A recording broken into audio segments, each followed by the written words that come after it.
What's up, folks? My name is Melvin and welcome back. The Nintendo Switch, if many of you are fans of Nintendo like me, you probably already own. I don't plan on owning it. There are two big reasons. The main one is cash. The second one is I just have way too many games to focus on. And I would rather collect for older consoles just because it's a lot cheaper and it feels more like finding hidden gems. Anyways, ReviewTechUSA recently talked about the rumors of the Switch, of whether there may or may not be a new, more powerful Switch. Based on I don't know if I'm saying this right, Furukawa's response, he's a little worried that there won't be a new upgradable version. Well, not upgradable version, a new upgraded version. Rich's response to why there should be a more powerful Switch, I do not disagree with him at all. He said that the games are going to be using stronger engines that are simply not capable in previous generations. He's right. In fact, no one knows this better than Nintendo with the Wii U. It was so horrible for making games. They had to use Unreal 3 instead of Unreal 4, which caused many problems for developers. And the Cry engine was used for Sonic Boom, but it turns out the Wii U couldn't run the Cry engine, so they kind of had to rework the engine and rework the game just to get it to run, but it just produced such a messy game. There's ray tracing, it's becoming a reality, and just things like that aren't going to be capable in older consoles. Hardware, all the big console developers, they need to think about that. But I also feel like that is kind of the downfall of consoles. More companies are looking towards the capability of PCs to create games without limits. There was a time when creating computers was limited and only a few companies were able to do it. But now we can pretty much buy whatever parts we want to make our own computer to our own specifications.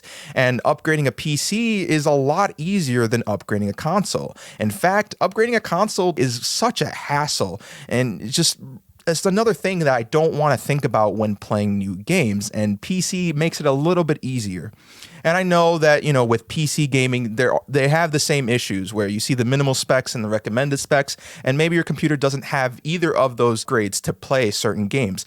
But PC gaming is so versatile, it's not about playing the best games you want, it's about playing whatever games you want. So you can't play Jedi the Fallen Order. That's okay, because you can play Knights of the Old Republic. That's still a great game. Yes, it's older, but it's also cheaper, and there's hundreds of hours you can spend playing it. And PC gives you that option. I don't know if that game is even on the Switch. You can't run the newest Final Fantasy games?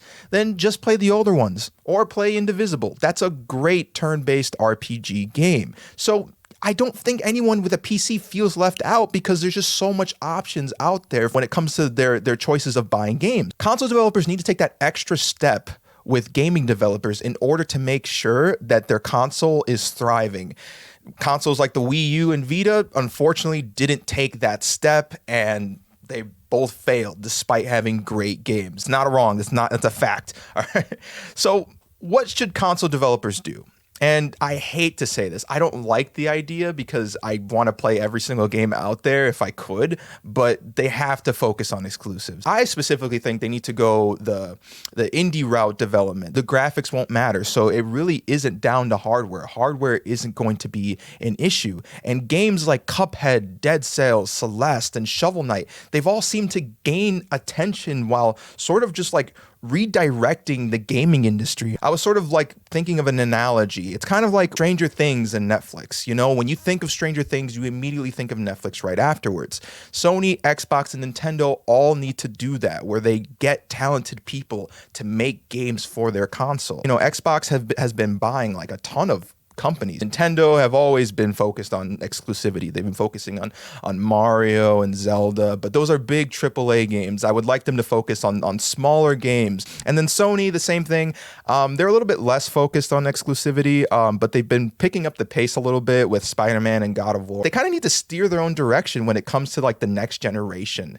It really shouldn't be about hardware. They really shouldn't be advertising hardware. I really do think that the next generation console is going to be very exciting. I think they're all three companies are going to have different strategies to how to get us motivated, getting us involved in just what console should we go for. They're really going to try to get our attention. Tell me what you guys think in the comments down below, and I'll see you next time. Take care.